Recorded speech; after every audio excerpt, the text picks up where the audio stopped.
할렐루야. 2024년 6월 7일 금요일 아침입니다. 계속되는 통독의 말씀, 시편 11편에서 14편의 말씀 중 오늘은 11편의 말씀으로 함께 묵상합니다. 인생을 살아가면서 정말 신뢰하고 의지할 사람이 있다면 참으로 큰 힘이 됩니다. 누군가를 믿고 신뢰할 수 있다는 것이 얼마나 행복한 일인가, 이것을 새삼 느끼며 감사하게 되는 요즘입니다. 반면에 믿고 신뢰할 사람이 이 세상에 아무도 없다면 세상을 살아가기가 매우 힘들 것입니다. 인간은 사회적 존재라고 하죠. 인간은 다른 사람과 상호작용하면서 자신의 존재를 확인하는 존재라는 의미입니다. 사회심리학에 의미 있는 타인이라는 개념이 있습니다. 자기 평가에 강한 영향을 끼치는 사람을 이르는 말인데요. 스쳐가거나 무심히 보는 대상이 아니라 지속적 상호작용을 통해서 자아의 성장을 도모할 수 있는 상대를 말합니다. 이러한 관계가 되기 위해 꼭 필요한 것이 있는데요. 그것이 바로 신뢰, 즉 믿음입니다. 그런데 신뢰하는 일은 사람 사이에만 중요한 게 아니고 우리 인생과 하나님 사이에도 정말로 중요합니다. 왜냐하면 하나님을 신뢰하는 것이 믿음의 근본이기 때문입니다. 그래서 리처드 니버라는 유명한 신학자가 인간이 하나님을 믿는다고 할 때 그 믿음의 근본은 무엇인가? 바로 트러스트, 신뢰다 라고 이야기합니다. 하나님께서 우리를 어떠한 상황 가운데에서도 지켜주실 것이며 결국에는 선한 길로 인도하신다는 것을 신뢰하는 일이 믿음의 근본이다 라는 말입니다. 미국에서 법정 총기 난사 살인범에게 인질로 잡혀서 7시간 동안 억류돼 있다가 그를 자수하게 만든 애슐리 스미스라는 26세의 미망인에 관한 이야기가 화제를 모은 적이 있습니다.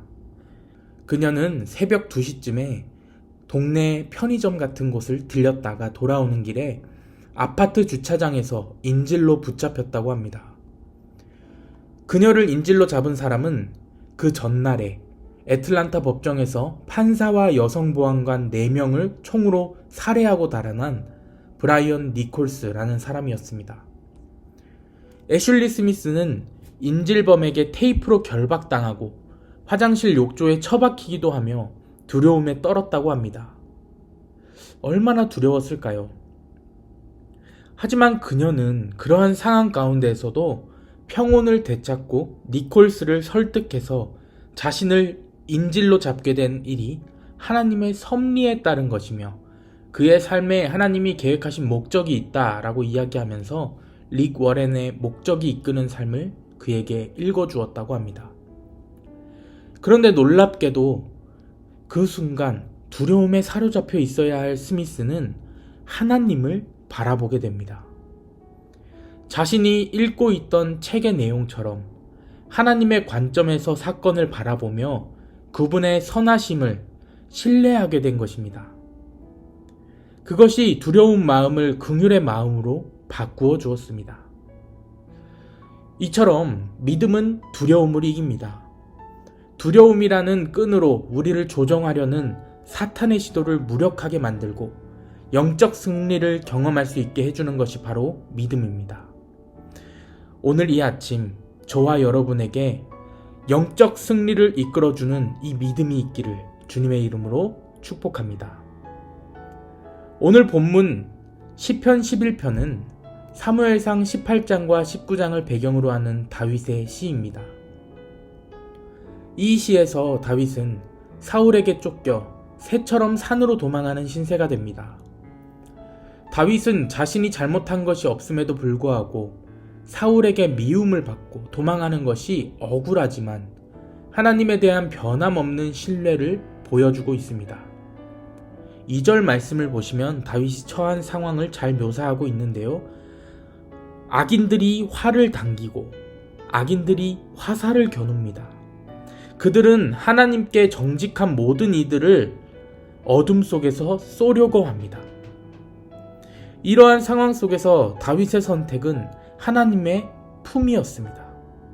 1절 말씀 함께 보시겠습니다. 내가 여호와께 피하였거늘 너희가 내 영혼에게 새같이 내 산으로 도망하라 함은 어찌함인가. 그는 이러한 상황들이 닥칠 때마다 죽을 힘을 다해서 하나님의 품으로 피해 왔습니다. 하지만 문제는 주변 사람들의 말, 세상의 말이었습니다. 그들은 현실적으로 이야기합니다. 악인들이 쫓고 있으니 아무도 찾지 못하는 산으로 도망하라. 어찌 보면 지혜로운 방책 같기도 합니다. 그러나 다윗은 그들을 향해서 3절 말씀처럼 이렇게 이야기합니다. 터가 무너지면 의인이 무엇을 하랴. 여기서 말하는 터는 하나님 나라의 기초를 의미합니다. 하나님 나라의 기초가 무너지면 의인들이 어떻게 살겠는가를 묻는 것입니다. 하나님 나라의 기초, 바로 믿음, 하나님을 향한 신뢰를 의미하는 것입니다. 다윗은 전적으로 하나님을 신뢰하는 사람이었습니다. 그는 모든 일을 바로잡는 것이야말로 하나님이 하시는 일이다. 주님은 올바른 기준 정하기를 기뻐하시고 우리를 바로 서게 하시는 분이다 라고 오늘 본문을 통해서 이야기하고 있는 것입니다. 그리고 마지막 7절 하반절에는 이렇게 이야기하죠. 정직한 자는 그의 얼굴을 배우리이다. 정직, 즉 우리가 떳떳하다면, 우리의 믿음이 하나님을 향한 굳건한 신뢰가 떳떳하다면 오늘 예화에 나왔던 애슐리 스미스처럼, 그리고 오늘 본문의 다윗처럼 모든 일을 바로잡으시며 우리를 바로서게 하시는 그분의 얼굴을 마주하게 될 것이다 라고 이야기하고 있는 것이죠. 다윗은 이 하나님을 믿고 신뢰하기에 위기의 순간마다 하나님의 품으로 향했습니다. 저와 여러분이 이러한 믿음의 사람들이 되기를 원합니다. 하나님을 신뢰합시다.